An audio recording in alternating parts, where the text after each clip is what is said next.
In a quiet apartment building, on an ordinary day, a schoolteacher named Helen Foley comes face to face with a mystery she's spent a lifetime trying to forget. As she climbs the stairs toward her apartment, Helen encounters a strange little girl, alone, sitting quietly and singing "Twinkle Twinkle Little Star." The girl's name is Markie. She's serious, a little distant, and somehow, she seems to know her well. Markie tries to stir something inside Helen's memory, mentioning a man she saw earlier that day. Helen brushes it off, but soon after there's a knock at the door. The man is Peter Selden, polite, calm, but there's something off about him.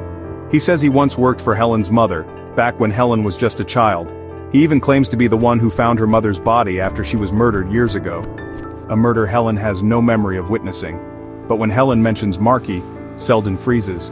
He tells her Markie was Helen's childhood nickname. Then, he shows her a photo. And there she is. The little girl in the picture looks exactly like the one who was just on the stairs. Something begins to shift inside Helen. Memories long buried begin to break the surface. She starts to recall that terrible night, a shadowy man in the darkness, her mother's screams, and someone rushing toward her.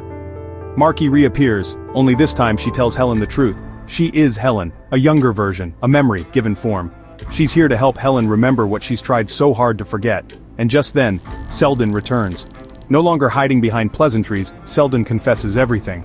Helen's mother had discovered he was embezzling money, and despite his desperate pleas, she refused to stay quiet. So he silenced her. He also admits he was going to kill Helen that night, but her screams brought neighbors and he ran. Since then, he's been watching her, waiting, hoping her memory would never return. But now, it has.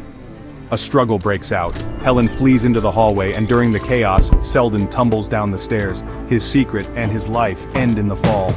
Later, after the police have come and gone, Helen returns to the stairs where she first found Markie.